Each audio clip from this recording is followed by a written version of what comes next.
Good morning प्यारे बच्चों। देखो, सुबह की लाइव नहीं हो पाई आपकी, थोड़ी तबीयत ख़राब थी। हाँ, तबीयत ही ख़राब थी, मतलब रात को अच्छे से सो नहीं पाया था तो थोड़ा पेट में प्रॉब्लम आ गई थी, इसलिए सुबह लाइव नहीं आया। मैं थोड़ा सोना चाहता था लेकिन सो भी नहीं पाया, कोई मतलब नहीं निकला। तो फिर अब 12:30 बज गए हैं, तो मैंने सोचा चलो अब आज की क्लास की भरपाई कर दें।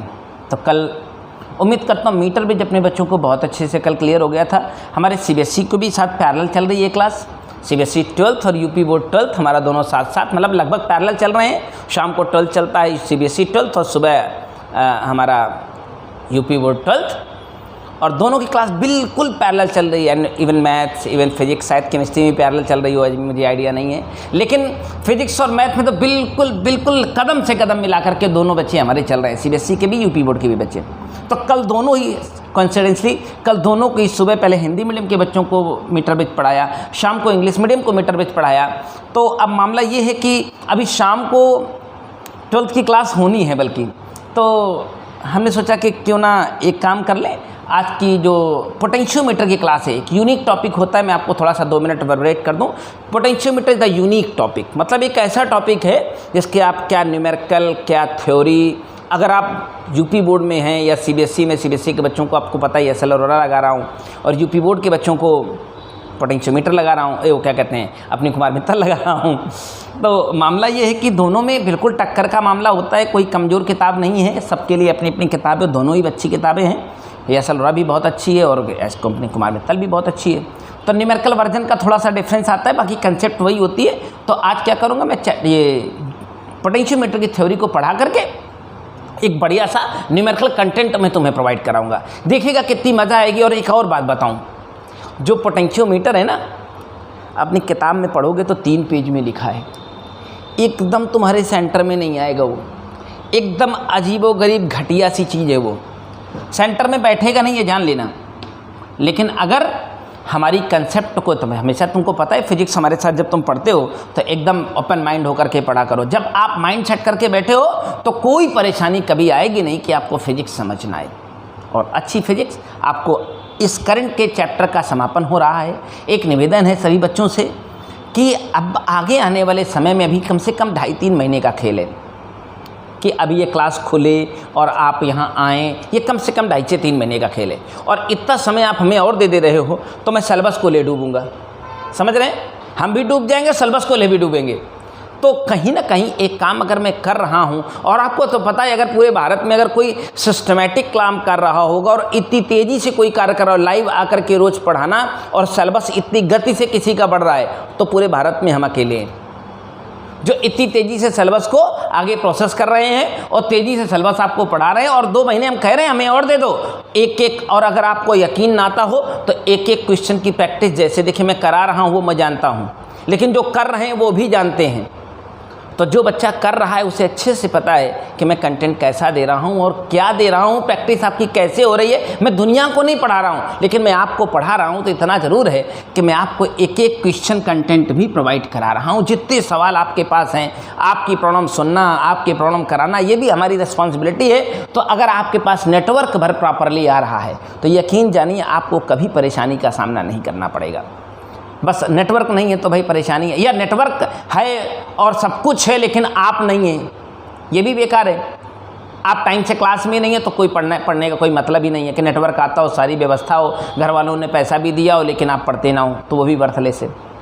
चलिए तमाम बातें ना करते हैं, सीधे शुरू करते हैं आज का बिल्कुल common topic. UP board English medium, Hindi medium और सीबीएसई सबके लिए कॉमन टॉपिक है आज पोटेंशियोमीटर।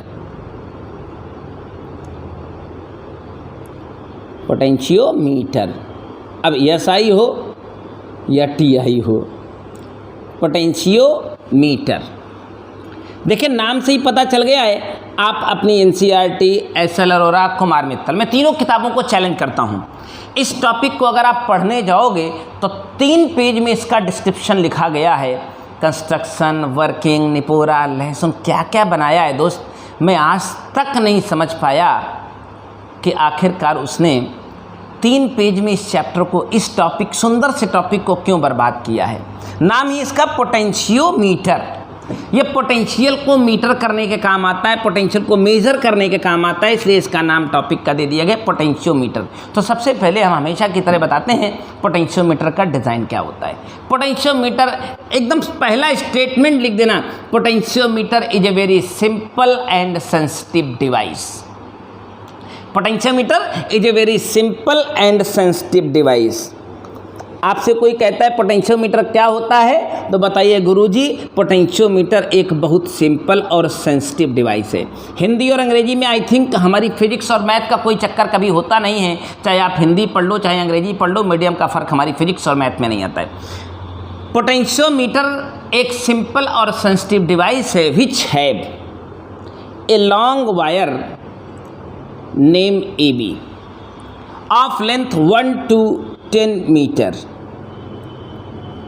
पोटेंशियोमीटर एक सरल एवं सुग्राही यंत्र है जिसमें एक तार होता है जिसकी लंबाई 1 मीटर से लेकर 10 मीटर तक कुछ भी हो सकती है, और एक मेन बैटरी लगी होती है जो इस तार को पावर सप्लाई करने का काम करती है। बस यकीनन वो 3 पेज की कहानी सिर्फ 3 लाइन में ख़त्म कर सकता हूँ मैं, और डिस्क्रिप्शन देकर कंसेप्ट देकर के कोई कन्फ्यूजन कोई काट नहीं सकता है। और मेन है इसका न्यूमेरिकल पार्ट, इसका न्यूमेरिकल करना बहुत नेसेसरी होगा और फंसोगे बहुत। तो पोटेंशियोमीटर क्या होता है पहले ठीक से हमसे समझ लीजिए, और जब पोटेंशियोमीटर का कंसेप्ट क्लियर हो जाएगा तो न्यूमेरिकल लगाने का अर्थ है यहाँ थ्योरी का मैटर बहुत नहीं है, वो समझिए अपने आप समझ आ जाएगी क्या क्या है। Potentiometer is a very simple and sensitive device which have a long wire of length 1 to 10 meter. 1 meter से लेकर 10 मीटर तक कितनी भी लंबाई इसकी हो सकती है। लंबाई जितनी ज़्यादा होगी इसकी सेंसिटिविटी उतनी ज़्यादा, यानी सुग्राहिता उतनी ज़्यादा होगी। और एक मेन बैटरी लगी होती है जिसका वोल्टेज हमें पता होता है कि ये कितने वोल्ट की है। कभी कभी इसके बीच में एक रियोस्टेट लगाया जाता है। मैं भी चलते चलते चर्चा आपको रियोस्टेट की भी करने वाला हूँ, क्योंकि आपके सिलेबस में धारा नियंत्रक यानी रियोस्टेट के नाम से भी एक टॉपिक दिया है, हालांकि वो इसका कोई रूल नहीं है, लेकिन मैं समझाऊंगा। एक रियोस्टेट को कुछ यूँ समझ लो, इट्स ए वेरिएबल रजिस्टर। जैसे हमने एक बार वेरिएबल कैपेसिटर बताया था, वैसे ये वेरिएबल रजिस्टर है, यानी इसको जितना चाहो कम कर लो, जितना चाहो ज़्यादा कर लो। इसका भी रेजिस्टेंस अपनी एक लिमिट तक फिक्स होता है कि 1000 ओम से लेकर के 10,000 ओम तक का है। जितना रेजिस्टेंस आप कम करना चाहो, जितना रेजिस्टेंस ज़्यादा करना चाहो, वो इसके सीरीज में कभी कभी लगा देते हैं ज़रूरत पड़ने पर, कभी कभी नहीं भी लगा करके कोई दिक्कत नहीं होती है। वो न्यूमेरिकल्स में काम करेगा ये कॉन्सेप्ट, बाकी लगा है तो ठीक है, नहीं लगा है तो ठीक है। हम तो शुरुआत में पढ़ाने के लिए जब जाते हैं तो उसको लगाते नहीं हैं। फिलहाल डायग्राम में आप सिंबॉलिक समझ लीजिए, अगर ना लगाएंगे तो ज़्यादा अच्छा है, न्यूमेरिकल में आके लगाएंगे तो फीलिंग अच्छी आएगी। फिलहाल मेन डिस्क्रिप्शन से, मेन कंसेप्ट से इसको मैं हटा देता हूँ, बाकी न्यूमेरिकल्स में लगा मिलेगा तो आपको मैं उसका कारण भी बताऊंगा और आज इसका कंसेप्ट भी क्लियर कराऊंगा। आपसे कोई कहता है व्हाट इज पोटेंशियोमीटर, बोले potentiometer Guruji very simple and sensitive device होता है। बोले क्या होता है इसमें, बोले एक ठो लंबा सा तार होता है और एक ठो बैटरी लगी होती है, और पोटेंशियोमीटर में कुछ नहीं होता है। और रियल में तुमको बताऊँ, पोटेंशियोमीटर में सही में कुछ नहीं होता है, सही में पोटेंशियोमीटर में इसके अलावा कुछ नहीं होता है। बोले यार इतना बढ़िया सा डिवाइस है, इतना सरल सा यंत्र है, उसको 3 पेज में लिखा गया है। हाँ लिखा है, बकलोल हैं सारे जो लिखे हैं अब तक। सुनो, ये छोटा सा डिवाइस एक तार और एक बैटरी की मदद से आप किसी सेल, देखिए पोटेंशियोमीटर तो काम क्या है, किसी अननोन सेल, जैसे हमने आपको सेल दिखाया था ना, सेल पढ़ाया था, सेल दिखाया था, और सब लोग घड़ी में डालने वाला, रेडियो में डालने वाला, टॉर्च में डालने वाला सेल देखा होगा। वो सेल क्या है, जब तक वो अपने कपड़े पहना है तब तक तो पता है वो किस ब्रांड का है, कितने वोल्ट का है, कितनी करंट देता है, सब कुछ उसके कपड़े के ऊपर लिखा रहता है, यानी किस कंपनी का है कपड़े के ऊपर लिखा है। उसको कपड़ा उतार के नंगा कर दो। इसके बाद एक काम करो, हम ले आए तुम्हारे पास को, ए बेटा बताओ ये कितने वोल्ट का है, तो आप कैसे बताएंगे वो सेल कितने वोल्ट का है। तो उसी अननोन सेल जिसका ईएमएफ पता नहीं होता है, उसका वोल्टेज नापने के लिए आता है हमारे पास ये पोटेंशियोमीटर। बहुत लो वोल्टेज 0.001 वोल्ट तक का वोल्टेज नाप सकता है ये पोटेंशियोमीटर। हालांकि वोल्टमीटर का काम भी वोल्टेज नापना है, लेकिन पोटेंशियोमीटर का काम एक्यूरेसी के साथ होता है, एक्यूरेट होता है, इसलिए पोटेंशियोमीटर यहाँ आता है। बोले कैसे नापेंगे, सबसे पहले कनेक्शन देखें। पोटेंशियोमीटर में कुछ नहीं होता है, 1 मीटर से लेकर 10 मीटर तक का लंबा तार होता है, वो एक मेन बैटरी से कनेक्ट होता है। स्विच मन करे तो स्विच भी लगा लो, ऑन भी कर लेना। अब जिस सेल का ईएमएफ फाइंड आउट करना हो, सबसे पहला काम करते हैं उस सेल के पॉजिटिव को मेन सेल के पॉजिटिव, इसका ईएमएफ हम आपको बताएंगे बाद में जब न्यूमेरिकल कराएंगे, मेन सेल के पॉजिटिव से जोड़ देना है और नेगेटिव टर्मिनल को, वही जो गैल्वेनोमीटर कल मीटर ब्रिज में आया था, जो गैल्वेनोमीटर हो नेगेटिव टर्मिनल से जोड़कर, और वही जो जॉकी कल लाए थे, जॉकी तो कल मैंने समझाया था जॉकी क्या होती है, उसी जॉकी की मदद से इस कनेक्टिविटी में जॉकी लगा दें और जॉकी को इस तार के ऊपर दें, छोड़ दें। यकीन जाने इस इतनी सरल सी कंसेप्ट के लिए पता नहीं आज तक, मैं तुमको फिर बता रहा हूँ, यकीनन मैंने आज तक किताब का पोटेंशियोमीटर पूरे 20 साल की लाइफ में पढ़ा नहीं है, क्या लिखा है उन्होंने, लेकिन मेरी एक्यूरेट कंसेप्ट कहती है कि दिस इज दैट, बस इतना ही है।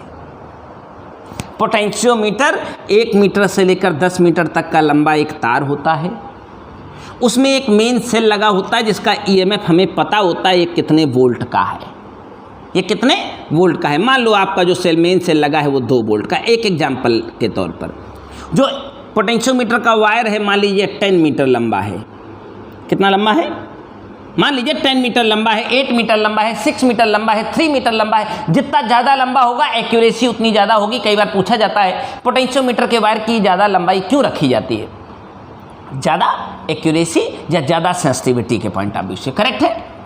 तो मामला क्या है, जिस सेल का ईएमएफ पता लगाना है, इस नंगे सेल का जिसके ऊपर जो किसी ब्रांड का कपड़ा नहीं पहना है, उस सेल का विद्युत वाहक बल अर्थात ईएमएफ फाइंड आउट करना है।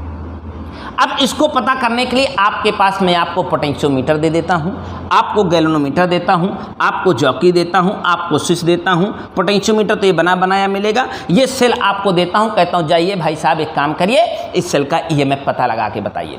तो यकीन जाने दुनिया में इससे सरल काम कोई बताया नहीं गया है, लेकिन इतने ही सरल काम को करने के लिए इतने पैशन आएंगे आपको, इतने टेंशन दिए जाएंगे आपको न्यूमेरिकल में कि आप पागल हो जाएंगे।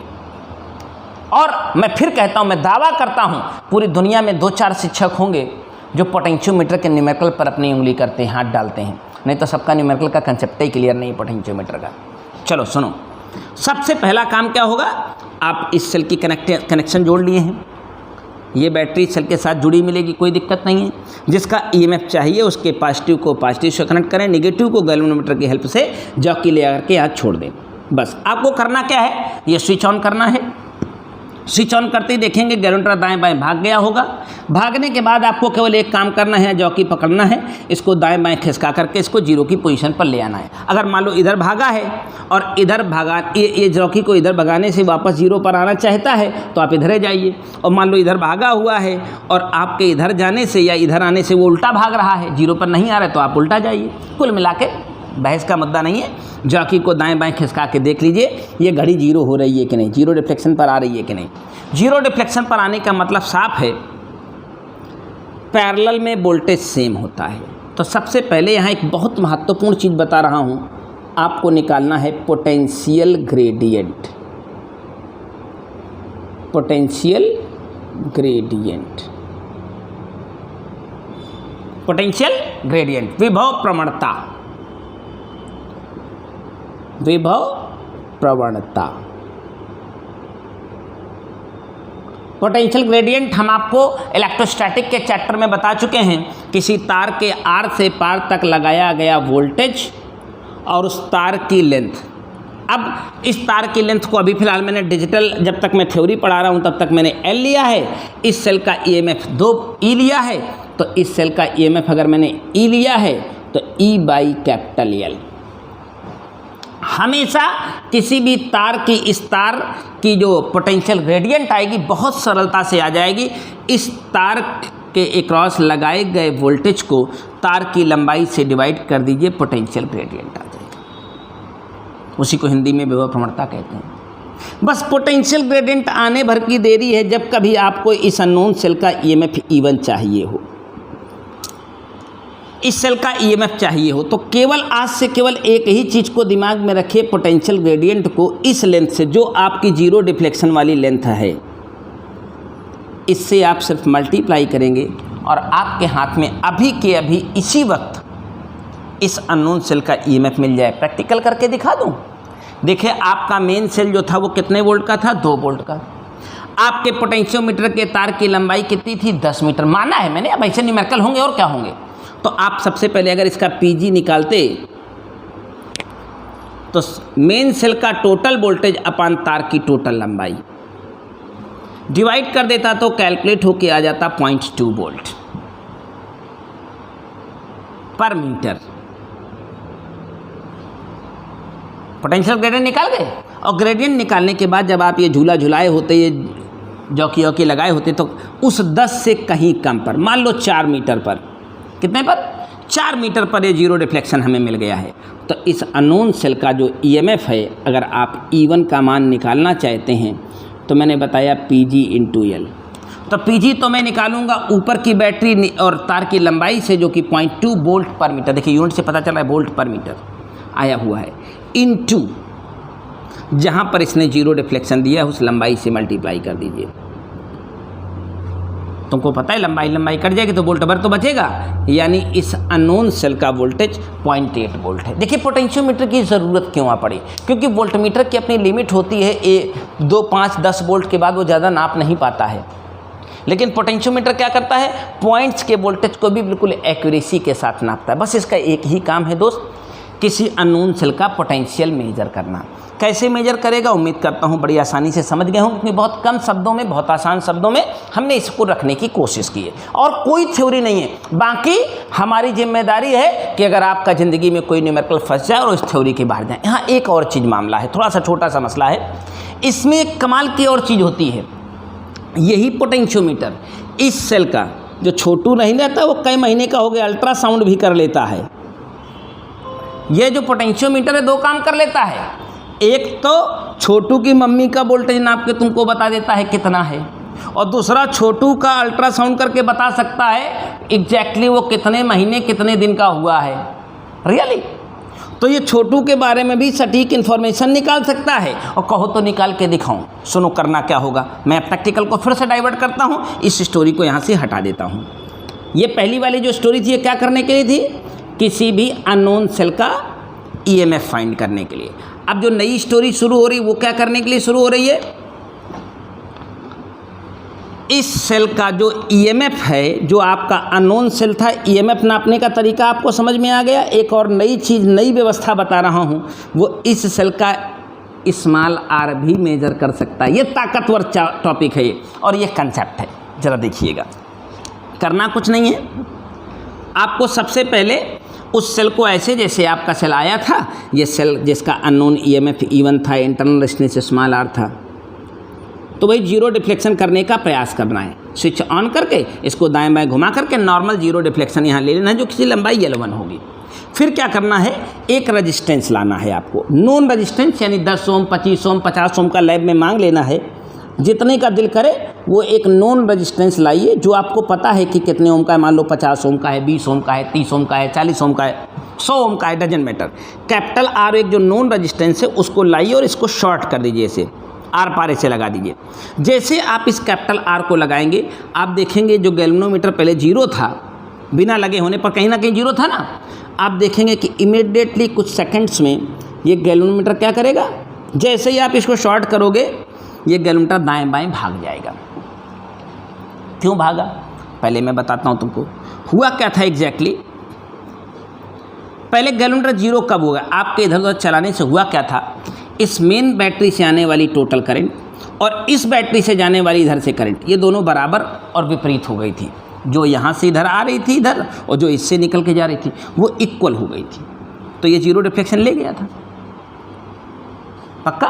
और पैरेलल में वोल्टेज इक्वल होने की थ्योरी ही हमने लगाई थी, क्योंकि जितना वोल्टेज यहाँ रहा होगा उतने वोल्टेज इसके अक्रॉस हो गया होगा। लेकिन जैसे ही आपने यार एक रेजिस्टेंस इन्वॉल्व किया कैपिटल R, हुआ क्या कि छोटू कुछ वोल्टेज खाने लगा इनके वजह से, और इनकी वजह जैसे वोल्टेज खाने लगा तो जो इसके टर्मिनल का वोल्टेज था वो ड्रॉप हो गया, यानी कट गया। तो तुरंत ही ये जीरो डिफ्लेक्शन वो तुरंत अपनी जगह से रिफ्लेक्ट हो जाएगा, तो ये तुमको बाएं शिफ्ट करनी ही पड़ेगी। यानी जैसे आप इसको कैपिटल R लगाओगे तो ये जो गैल्वेनोमीटर आपका है वो एक नई लोकेशन पर जीरो डिटेक्ट करेगा, जिसकी लोकेशन को हम L2 नाम देंगे। बस आपको क्या करना है, एक बार बिना लगाए जीरो डिफ्लेक्ट कर देना है, एक बार कैपिटल R जो कि आपका नॉन रेजिस्टेंस होगा वो यहाँ लगा के जीरो डिफ्लेक्शन पकड़ लेना है। ये L1 L2 मैच करवा लीजिए। और स्मॉल r की वैल्यू निकालने के लिए एक छोटा सा फार्मूला है, यह हालांकि डराइव नहीं किया गया है, मैं इसे कर भी सकता हूँ लेकिन आवश्यकता नहीं है इसलिए नहीं कर रहा हूँ। बस इस फार्मूले को याद रखिएगा लाइफ टाइम, कभी भी किसी नाजुक मोड़ पर आपके काम आ सकता है। ये क्या करना है, बहुत सरल सी बात बता रहा हूँ, पहले आप इसे मत लगाइए, वही जिससे आपने EMF पता किया था। देखिए कि ये जीरो डिफ्लेक्शन कहाँ दे रहा है, जहाँ दे रहा था उस लंबाई का नाम L1 था, और जैसे इस नॉन रेजिस्टेंस को शॉर्ट करेंगे जीरो डिफ्लेक्शन नई जगह पर शिफ्ट हो जाएगा। जो नई जगह पर शिफ्ट हो जाएगा उसका नाम L2 हो जाएगा। और इसके छोटू का अल्ट्रासाउंड हो गया है, कितने महीने का है, कितने दिन का है, कई मिनट का है, एकदम मिनट घंटे सेकंड तक निकल के यहाँ आ जाएंगे L1 - L2 अपान L2 × R। यानी ये दो काम करता है, छोटू की मम्मी का वोल्टेज भी नाप सकता है कि इसकी मम्मी का वोल्टेज E1 जो था वो कितना है, और दूसरा काम छोटू की मम्मी के पेट में ये छोटू है ना, तो वो छोटू कितने महीने का हो गया है ये भी पता लगा सकता है। यानी अल्ट्रासाउंड करने का काम बढ़िया से करता है। तो उम्मीद करता हूँ कि आपको पोटेंशियोमीटर का बेसिक क्लियर हो गया होगा। और मैंने हमेशा कहा है किसी भी टॉपिक का अगर कंसेप्ट समझना है, कोई भी टॉपिक का पढ़ते हो फिजिक्स में, अगर उसे वाकई में जानना है तो आपको न्यूमेरिकल लगाना चाहिए, और नहीं लगाते हो तो वही गधे के गधे, कूप मंडूक, कुएं का मेढक नहीं बोलते हैं, वही कुआं का मेढक बन के ज़िंदगी पार कर देवे बेटवा, खोए कुछ न जान ली है। लेकिन अगर थोड़ी ज़िंदगी में पॉजिटिविटी आ गई, ज़िंदगी थोड़ी सही हो गई, तो मैं दिखाता हूँ कि कैसे क्वेश्चंस आपके सामने बन सकते हैं। नहीं तो पोटेंशियोमीटर तुम्हारी वो दशा बिगाड़ देगा बेटा, एक को न्यूमेरिकल मेरे ख्याल से 10 एग्जाम्पल और 12 क्वेश्चन एक्सरसाइज में ये 22 सवाल से दूरी बना लेना तो अच्छा है। और वो अपनी SL अरोरा में तो कमाल है। तो अभी मेरे पास SL अरोरा फिलहाल यहाँ पर नहीं है, तो मैं बिना SL अरोरा के और बिना विशेषकर कुमार मित्तल के कुछ जनरल सवालों का डिस्कशन देता हूं।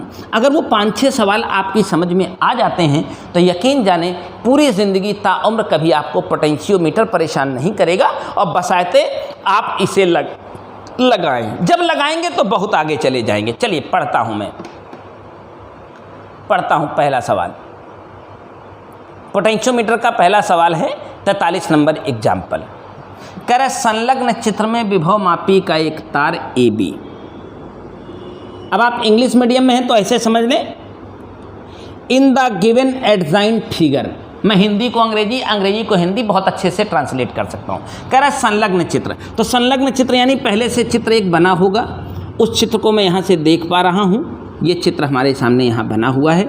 डेटा मैं ले लेता हूँ। 5 वोल्ट की मेन बैटरी है ये, 45 ओम का रजिस्टेंस इसके साथ लगा हुआ है। मैंने बताया था कि लगा हो भी सकता है, नहीं भी लगा सकता है। और ये जो वायर है AB, वायर का नाम AB दिया गया है, इसकी लेंथ 10 मीटर बताई गई है। इसकी लेंथ 10 मीटर बताई गई है। और इसका पूरा रजिस्टेंस, पूरा वायर है तो वायर के पास तो रजिस्टेंस होगा ना, इस पूरे वायर का यहाँ से लेकर वहाँ तक टोटल रजिस्टेंस 5 ओम बताया गया है। टोटल रजिस्टेंस 5 ओम बताया गया है। आपसे पूछा गया है इस तार के आर से पार तक जो पोटेंशियल ग्रेडियंट अर्थात विभव प्रवणता है उसे बताइए। और मैंने कहा जिसने इस पोटेंशियल ग्रेडियंट को ठीक से समझ लिया पूरी ज़िंदगी में कभी पोटेंशियोमीटर परेशान नहीं करेगा। मैं लिखूं, सुनो। हमने पोटेंशियल ग्रेडियंट के लिए अभी भी बताया इस तार के आर से पार तक टोटल लगा हुआ वोल्टेज। तो अब तुरंत दिमाग एक्टिवेट कर लीजिए। अगर ये नहीं लगा होता 45 ओम का रजिस्टेंस तो एक बात पक्की थी, पत्थर की लकीर थी कि तार के आर से पार तक टोटल वोल्टेज 5 वोल्ट ही होता। मैं तुरंत इमीडिएट 5 वोल्ट को 10 लंबाई से डिवाइड कर देता और ये पोटेंशियल ग्रेडियंट इमीडिएटली मेरे पास होता 0.5 वोल्ट पर मीटर, मेरा जवाब होता। लेकिन इस 45 ओम ने आ करके इसे सर्किट में तब्दील कर दिया। मैं फिर कहता हूँ दुनिया आपको इससे डराए तो डराए, क्योंकि मैंने आपको सर्किट उस लेवल का पढ़ाया है जहाँ से लोगों को ऊपर से नीचे देखने की नौबत आती है, नीचे से ऊपर को नहीं देखता। तब जिस लेवल पर आप खड़े हो उस ऊंचाई पर आपको सर्किट में, अगर आपने ईमानदारी से अपनी किताबों का सर्किट सॉल्व किया है तो सर्किट में आपका स्टैंडर्ड वो है कि दूसरा आपको नीचे से ऊपर को देखेगा, आप ऊपर से नीचे को नहीं देख सकते हैं।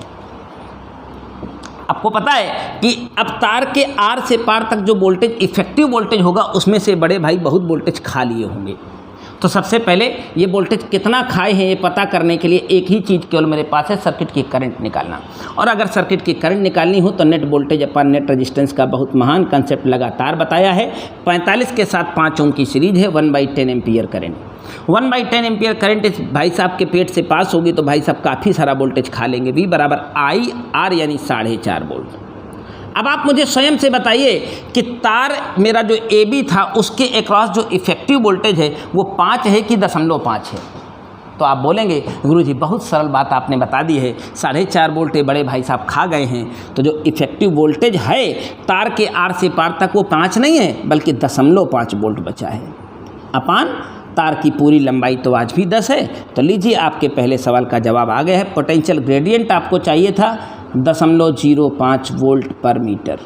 हाँ, यूनिट होती है वोल्ट पर मीटर। ये आज का पहला सवाल था। ये भी सब सैंपल मात्र था, लेकिन अभी मैं इतनी गहराई में उतरने वाला हूँ, इतनी बातें बताने वाला हूँ आपको कि उन सवालों को देखते देखते आपकी बुद्धि का पूरा विचार और विकास दोनों अपडेट और अपग्रेड हो जाएगा। बस मैं फिर कहता हूँ कोशिश करिएगा उन सवालों को लगाने की और पढ़ने की। भले आप हिंदी मीडियम इंग्लिश मीडियम का मैटर उठाएँ, लेकिन यहाँ कोई मैटर नहीं है। यहाँ सिर्फ फिजिक्स की एक भाषा है जिसका नाम है पोटेंशियोमीटर।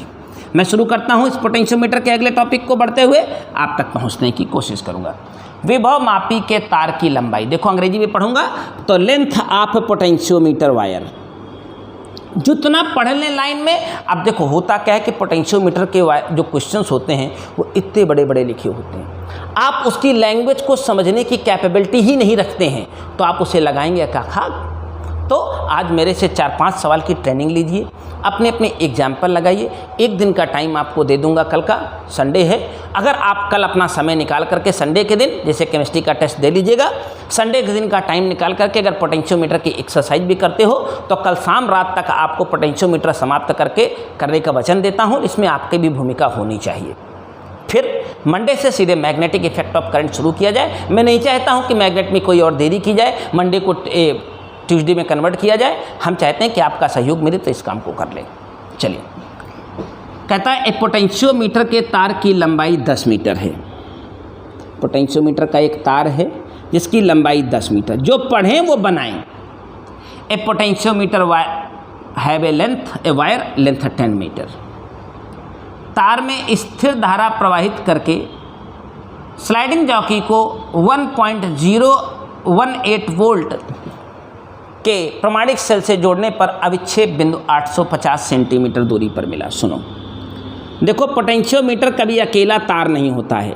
पोटेंशियोमीटर सदैव एक मेन सेल के साथ ही जुड़ा होता है। बेसिकली पोटेंशियोमीटर कुछ और नहीं, सिर्फ एक लंबा सा तार है, उसमें एक मेन बैटरी जुड़ी हुई है।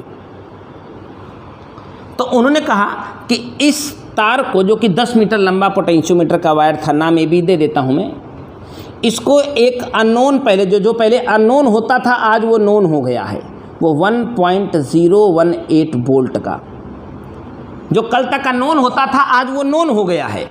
तो जब उसको गैल्वेनोमीटर के साथ कनेक्ट किया तो 850 सेंटीमीटर की लोकेशन पर, 850 सेंटीमीटर की लोकेशन पर, देखिए पूरे तार की लंबाई 10 मीटर अर्थात 1000 सेंटीमीटर है। पूरे तार की लंबाई आर से पार तक 10 मीटर अर्थात 1000 सेंटीमीटर। लेकिन जैसे ही ऐसा नोन सेल, पहले तो यह नोन होता था लेकिन आज ये नोन हो गया है, 1.018 वोल्ट का सेल है, जिससे इसको लगाया तो उसने जीरो डिफ्लेक्शन कहाँ दे दिया, 850 सेंटीमीटर पर। आगे पढ़ता हूँ, कह रहा तार की विभव प्रवणता, माने इस तार का पोटेंशियल ग्रेडियंट चाहिए। तो देखिए अब देखिए आज का दूसरा सवाल एकदम बढ़िया सा हो गया, खूबसूरत सवाल हो गया। तो कंसेप्ट क्लियर कर देता हूँ। तो सुनो, हमसे पोटेंशियल ग्रेडियंट मांगा गया। तो अभी मैं ही पढ़ा के आया हूँ, किसी भी तार का जो पोटेंशियल ग्रेडियंट अर्थात विभव प्रवणता है उसको निकालने का बहुत सरल तरीका है। इस तार के आर से पार तक यहाँ टोटल कितना वोल्टेज लगा हुआ है, इस वोल्टेज को तार की पूरी लंबाई से डिवाइड कर दें, पोटेंशियल ग्रेडियंट क्यों मिल जाएगा। ठीक है, लेकिन एक बवाल हो गया है। इस तार की लंबाई तो मुझे पता है कि 1000 सेंटीमीटर है, लेकिन तार के आर से पार तक कितना वोल्टेज लगा है ये पता ही नहीं है। तो पोटेंशियल ग्रेडियंट नहीं निकला तो समझो पोटेंशियोमीटर नहीं आएगा, पोटेंशियोमीटर का कोई न्यूमेरिकल नहीं लगा पाएंगे, इतना याद रखिएगा। अब क्या करें? चलो तो सांत्वना लीजिए, अगर ये वाला वोल्टेज नहीं है तो क्या हुआ, उसके बदले में नीचे वाला वोल्टेज तो है। अरे मालिक, इतनी लंबाई पर इतना वोल्टेज जीरो डिफ्लेक्शन दे रहा है, तो पोटेंशियल ग्रेडियंट अगर ऊपर से नहीं निकल पाया तो सवाल को पूरा पढ़ करके डायग्राम बनाइए तो सही। और आप क्या करते हैं, बकलोलों की तरह फिजिक्स पढ़ रहे हैं। एक जहाँ ज़रूरत नहीं भी होती है, आप हमारी टेक्नोलॉजी रोज़ देखते हैं, मैं वहाँ एक आवश्यकता अनुसार एक रफ डायग्राम जरूर खींचा करता हूँ। आप अपनी किताब में देखेंगे इसका कोई डायग्राम नहीं बना होगा और आप सोचेंगे यार मुझसे क्यों नहीं आ रहा है। आपने पढ़ा ही नहीं उसे मन से, जब हमने पढ़ा तो समझ आया, मैंने बना लिया। तो अगर ऊपर से ये पोटेंशियोमीटर आपको पोटेंशियल ग्रेडियंट नहीं दे सकता है तो नीचे से तो दे सकता है। इस अननोन का आज नोन पता है, तो ये वोल्टेज हो गया 1.018 और इसकी लंबाई जहाँ पर इसने जीरो डिफ्लेक्शन दिया जो कि बताया 850। अब आप इसे डिवाइड कर लेना, हल कर लेना, कैलकुलेट कर लेना। मैं श्योर हूँ कि आप नाउम्मीद नहीं होंगे। वैल्यू हो गई 1.2 इंटू 10⁻³ वोल्ट पर मीटर, वोल्ट पर सेंटीमीटर, वोल्ट पर सेंटीमीटर। अब आप हल कर लेना। पोटेंशियल ग्रेडियंट कभी ऊपर से ना मिले तो नीचे वाले पर भी नज़र रखा करें। इसके बाद इसी में एक और क्वेश्चन है, इसी पोटेंशियोमीटर से सबसे ज़्यादा कितना वोल्टेज नापा जा सकता है। देखो 1 सेंटीमीटर पर तो इतना वोल्ट नापा जा सकता है, तो पूरी 1000 सेंटीमीटर लंबाई पर टोटल इफेक्टिव वोल्टेज क्या नापा जा सकता है, उसको हम ई कह दें, उसे हम वी कह दें, तो पोटेंशियल ग्रेडियंट हमारा आ गया है। ये इशारा ही तो कर रहा है, इतने वोल्ट पर सेंटीमीटर, तो 1 सेंटीमीटर पर इतना वोल्ट है इसका पोटेंशियल ग्रेडियंट, तो पूरे 1000 सेंटीमीटर पर कितने वोल्ट नाप सकता है, 1.2 वोल्ट। यानी ये डेटा इशारा करता है कि किसी भी अननोन सेल का ईएमएफ इस बैटरी से ज़्यादा नापा नहीं जा सकता है। जो मेन बैटरी आपने जितने वोल्ट की लगाई है उससे ज़्यादा वोल्टेज अगर इसका है तो ये नापा नहीं जा सकता है। समझ गए कि नहीं? ये बात ध्यान रखिएगा, किसी भी अननोन सेल का ईएमएफ अगर इस स्टैंडर्ड बैटरी से कहीं ज़्यादा है तो उसका ईएमएफ पोटेंशियोमीटर नहीं नाप सकता है। यस, हमारा सवाल नंबर 44 था जो पूरी तरह से ख़त्म हो गया। मैं अगला सवाल पढ़ने की कोशिश करूँगा। देखिएगा, बहुत खूबसूरत सवाल होगा और उम्मीद करता हूँ उस लेवल का एक सवाल आपको शिखर पर खड़ा कर देगा, दो राय नहीं है इसमें। बस एक बहुत सुंदर सवाल बताने जा रहा हूँ, इसके टक्कर का सवाल पूरे चैप्टर में दूसरा नहीं है। कंसेप्ट क्लियर हो गई तो कोई भी सवाल लगाया जा सकता है। एक विभव मापी में 10 मीटर लंबा, फिर वही बात आ गई, एक विभव मापी में 10 मीटर लंबा एक समान परिच्छेद क्षेत्रफल का तार है। ये तार आपका 10 मीटर लंबा है, यूनिफॉर्म क्रॉस सेक्शन है यहाँ से वहाँ तक, नाम इसका AB है। देखिए सवाल को धैर्य से पढ़िए, पूरा सवाल इकट्ठे मत पढ़िए, एक लाइन पढ़िए उसको बनाइए, तभी ये पोटेंशियोमीटर लग सकता है, अन्यथा कभी नहीं। एक विभव मापी में 10 मीटर लंबा एक समान परिच्छेद का तार है जिसका प्रतिरोध 20 ओम है। देखिए पूरे तार का टोटल रेजिस्टेंस 20 ओम है, तो आपकी ड्यूटी बनती है कि ये पूरा रेजिस्टेंस पूरे तार के आर से पार तक शो किया जाए, अर्थात रिप्रेजेंट किया जाए। इस तार के आर से पार तक का टोटल रेजिस्टेंस 20 ओम है, ऐसा क्वेश्चन में कहा है। इस तार के श्रेणी क्रम में 480 ओम का एक रेजिस्टेंस लगाकर, इस तार के सीरीज में एक 480 ओम का श्रेणी यानी सीरीज रेजिस्टेंस लगाकर, यह IIT का पुराना क्वेश्चन है, 480 ओम का सीरीज रेजिस्टेंस लगाकर 5 वोल्ट की बैटरी से जोड़ दिया गया। देखिए इसकी कथा को मैं धीरे धीरे डायग्राम का रूप दे रहा हूं और यही स्किल जब आप में आ जाएगी तो आप धोखा नहीं खाएंगे। इस तार के श्रेणी क्रम में 480, देखिए इसके साथ सीरीज में ही तो लगा, 480 ओम का एक रेजिस्टेंस लगाकर 5 वोल्ट की बैटरी से जोड़ दिया जाता है। अब इस विभव मापी के 600 सेंटीमीटर पर एक अज्ञात सेल, ये सेल अज्ञात है यानी इसका ईएमएफ मुझे पता नहीं है, गैल्वेनोमीटर से कनेक्ट करने पर 600 सेंटीमीटर पर अर्थात 6 मीटर पर, 600 सेंटीमीटर अर्थात 6 मीटर पर यह जीरो डिफ्लेक्शन दे देता है, ऐसा क्वेश्चन में कहा है। तार की विभव प्रवणता बताइए और इस अननोन सेल का ईएमएफ बताइए। तो अभी आज मैं गुजरा हूँ कि तार की विभव प्रवणता यहाँ सबसे महत्वपूर्ण चीज़ है। विभव प्रवणता नहीं, इंग्लिश मीडियम वाले पोटेंशियल ग्रेडियंट। इस तार का पोटेंशियल ग्रेडियंट निकालना अपने आप में एक यूनिक कंसेप्ट है। वही आपको समझ आ जाए, समझो आपने पोटेंशियोमीटर जीत लिया है। तो तार के आर से पार तक कितना वोल्टेज लगा है केवल ये पता चल जाए। देखो, दो तरीके हैं पोटेंशियोमीटर का पोटेंशियल ग्रेडियंट निकालने के। ऊपर के बैटरी का वोल्टेज पता हो, तार की टोटल लंबाई पता हो। तो बेशक ऊपर की बैटरी 5 वोल्ट की है और तार की आर से पार तक टोटल लंबाई 10 मीटर है, क्वेश्चन में बताया गया है। लेकिन हम फिर वही आपसे प्रश्न पूछेंगे, क्या तार के आर से पार तक पूरे 5 वोल्ट आपको मिलेंगे? तो आपका जवाब यस होगा या नो? आप बोलेंगे नो गुरुजी, कदापि नहीं, क्योंकि आप ही ने तो हमें चलना सिखाया है उंगली पकड़ के। ए बड़े भाई साहब, बहुत सारा वोल्टेज खा जाएंगे, क्योंकि सीरीज में वोल्टेज डिवाइड होता है। सीरीज में वोल्टेज डिवाइड होता है तो बहुत सारा वोल्टेज ये बड़े भैया खा लेंगे।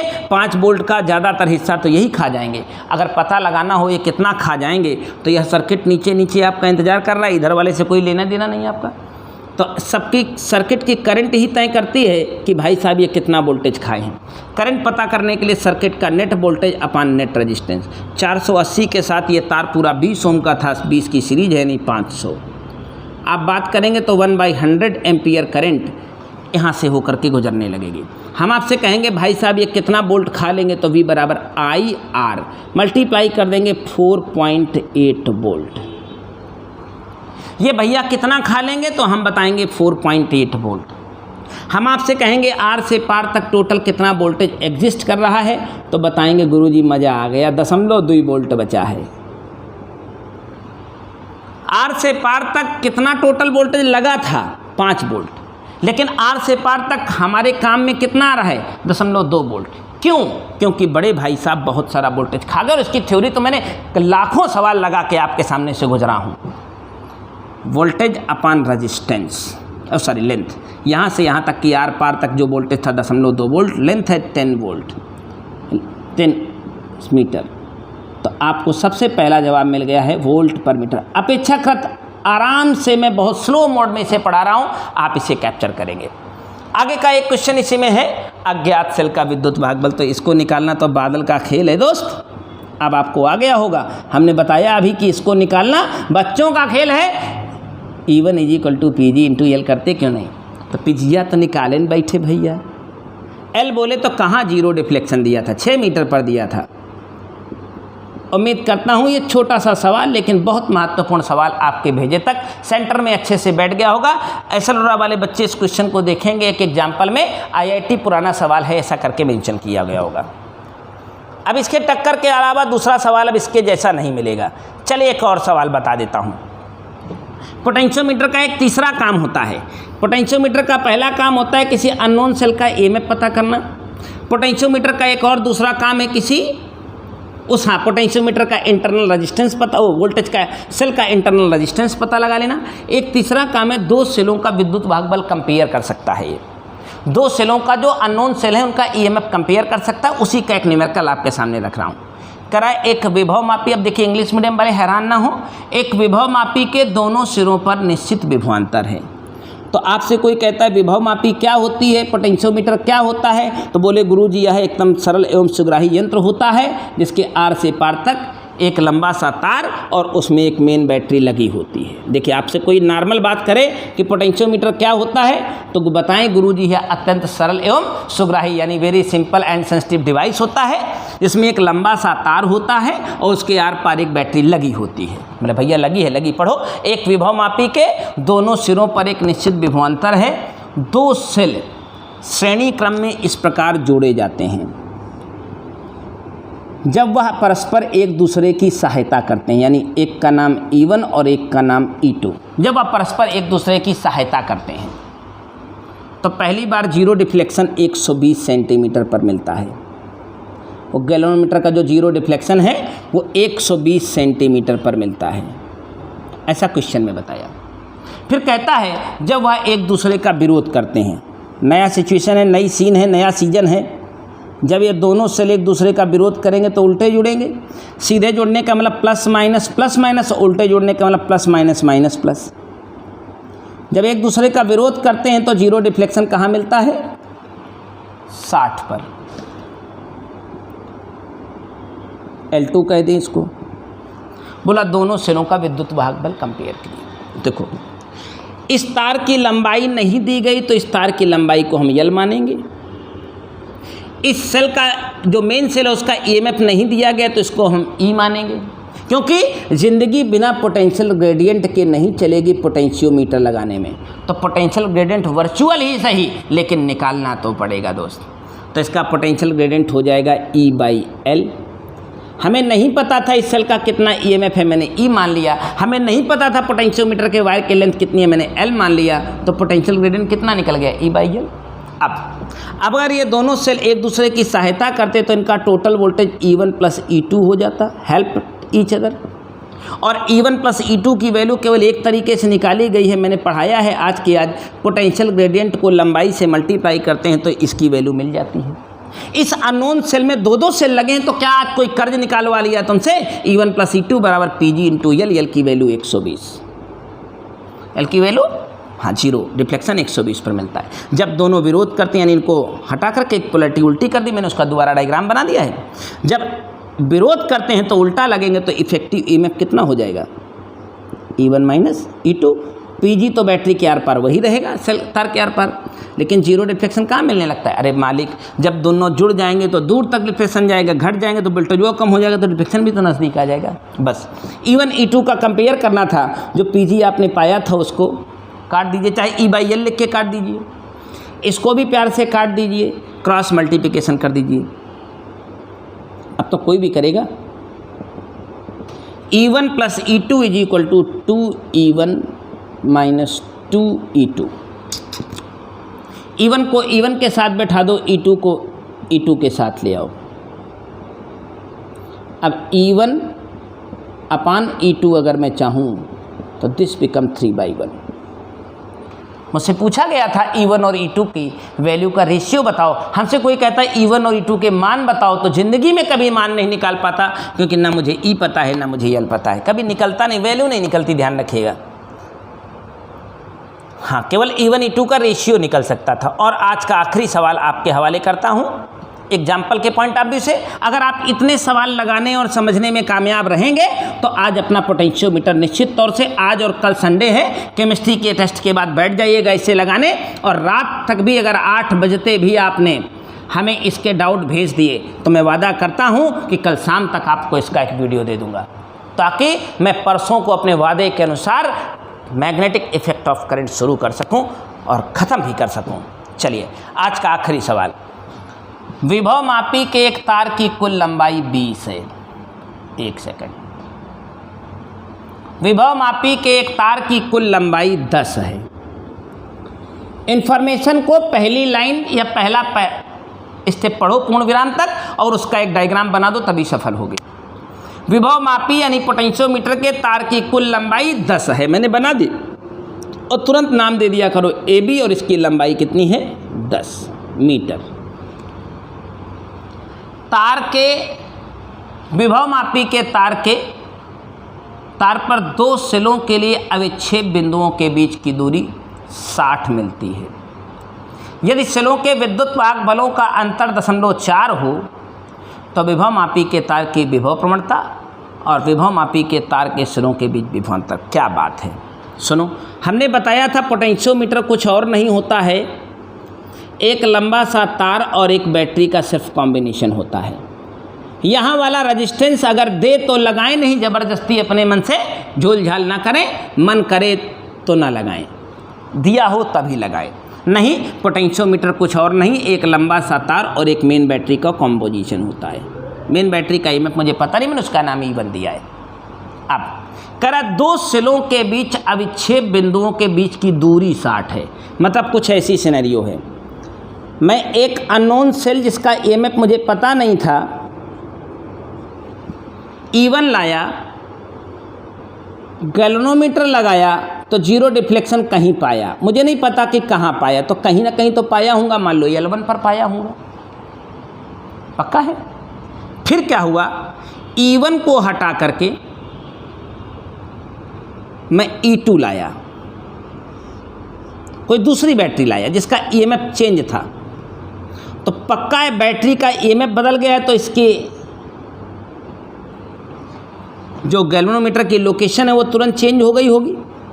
बैटरी E1 को हटाया, उसकी जगह E2 लाया, तो नई लोकेशन कोई L2 आई होगी। इसी में सवाल में खेल गया है, खेल बड़ा कह रहा है विभव मापी के तार पर 2 सेलों के लिए, पहले E1 लाया था बाद में E2 लाया, 2 सेलों के लिए जो जीरो डिफ्लेक्शन पॉइंट यानी अविच्छेद बिंदुओं के बीच की दूरी है वो 60 है। मतलब ये कहना ये चाहता था इनडायरेक्ट तरीके कि पहले जब आप E1 वाली बैटरी जिसका E1 EMF था लाए होते तो जीरो डिफ्लेक्शन L1 पर मिलता, तो L1 माइनस L2, बाद में E2 वाली लाते तो L2 पर मिलता, इज इक्वल टू 60 है। ऐसा क्वेश्चन में बताया है, ये इन्फॉर्मेशन सवाल में दिए, मैं कुछ नहीं कह रहा हूँ। तब हो गया सवाल, कह रहा दोनों सेलों का जो E1 E2 जो 2 सेल आए थे अलग अलग, उन दोनों सेलों के जो EMF का डिफरेंस है वो 0.4 वोल्ट है। विभव मापी के तार की विभव प्रवणता यानी पोटेंशियल ग्रेडियंट चाहता हूँ, तो सुनिए, अगर आपको E1 अकेले चाहिए होता तो एक ही तरीका लगाते, आप पोटेंशियल ग्रेडियंट इंटू L1। पहले वाला सेल होता E1 की वैल्यू चाहते तो PG इंटू L1, और मैं दूसरा सेल लाता जिसका EMF E2 होता, तो PG तो भैया वही रहता क्योंकि पोटेंशियोमीटर हुआ तो वही है, इंटू L2। अब क्या है, अगर मैं इस इक्वेशन को सीधा माइनस कर दूँ तो बाईं साइड एक इक्वेशन बन जाएगा E1 minus E2, PG common आ जाता जो कि हमसे पूछा भी गया है, ब्रैकेट में बचा रह जाता L1 minus L2। E1 minus E2 की वैल्यू क्वेश्चन में दी है 0.4, L1 माइनस L2 की वैल्यू क्वेश्चन में दिया है 60। हम कैलकुलेट करते तो हमको मिलता PG, और हमसे PG ही पूछा गया था। अगर आप इसे डिवाइड करने में कामयाब रहे तो आपकी वैल्यू 1/50 वोल्ट पर सेंटीमीटर, वोल्ट पर, और PG मिल जाए तो सेल का EMF अपने आप मिल जाए, क्योंकि PG बराबर एक ही चीज़ होती है, मेन सेल का टोटल वोल्टेज अपान टोटल लंबाई जो कि 10 है। PG मैंने पाया है 1/150, ये वोल्ट पर सेंटीमीटर है, तो इज्जत से इसको सेंटीमीटर में कन्वर्ट कर लेना, नहीं बेइज्जती हो जाएगी। जाओ अब इसका हल निकालो और हमसे मिलो कि आपको EMF की वैल्यू, E की वैल्यू आ गई कि नहीं, 100/15, 5 से काटने पर 20/3। उम्मीद करता हूँ इतने न्यूमेरिकल सफिशिएंट होंगे, क्योंकि एक न्यूमेरिकल आई थिंक पीछे बच रहा होगा ज़्यादा से ज़्यादा, या एक आध और बच रहा होगा। आप भी कोशिश करिएगा। हाँ, एक अपनी कुमार मित्तल में एक एग्जाम्पल का सवाल है, उसमें एक थोड़ा इश्यू है, उसका आंसर डिसमैच करेगा हमारी थ्योरी से, हमारे कंसेप्ट से, बट आई एम श्योर, ये मैं जानता हूँ कि मैं हमेशा सही हूँ। आपकी कुमार मित्तल में केवल एक, पूरी जितनी किताबें अब तक मैंने पढ़ी और लगाई हैं उनमें से कुमार मित्तल का केवल एक सवाल है जिसका आंसर हमारे साथ डिसमैच करेगा। एग्जाम्पल का प्रश्न है वो भी। और आप क्या करेंगे, आज एग्जाम्पल लगाएं। अगर इतना कंसेप्ट देख करके आप एग्जाम्पल लगा लें तो फिर एक्सरसाइज में भी एंटर कर जाएं, ताकि कल शाम होने तक कोशिश करें कि शाम 6 बजे तक, कल संडे है, कल संडे शाम 6 बजे तक अगर आपने एग्जाम्पल और एक्सरसाइज के पोटेंशियोमीटर के डाउट भेज दिए तो कल शाम को एक वीडियो बना करके मैं आपको दे दूंगा। आप उसे रात तक देख करके अपने उस डाउट का समापन करिएगा, ताकि मंडे को एक नया चैप्टर शुरू हो। और अगर आप नहीं भेजते हो, मंडे के दिन सवेरे उठते हो, चरस बो देते हो कि मुझे पोटेंशियोमीटर के सवाल पूछने हैं, तो तुम्हारा वो जो मैग्नेट शुरू करने वाला हूँ वो गया तेल लेने, पहले मैं तुम्हें पोटेंशियोमीटर के एग्जाम्पल में मैं कल कराऊंगा। तो उम्मीद करता हूँ, मतलब डाउट के सवाल कराऊंगा, उम्मीद करता हूँ पोटेंशियोमीटर आज बहुत अच्छे से क्लियर होगा। आज पहली बार मैं पोटेंशियोमीटर को ऐसे वीडियो बना के पढ़ाया है, नहीं तो पोटेंशियोमीटर को हमेशा लाइव पढ़ाता था। 2-1 बार ही पढ़ाने का मौका मिला है, ज़्यादा नहीं पढ़ाया, लेकिन ये बहुत यूनिक है और इसमें सचान सर का ट्रेडमार्क लगा हुआ है पोटेंशियोमीटर में भी। और आप ध्यान रखिएगा, अगर पोटेंशियोमीटर खुद अपने से लिखने जाओगे तो बड़ी दुश्वारियाँ आएंगी। मैं आपको लिखने का कंटेंट दे रहा हूँ भी।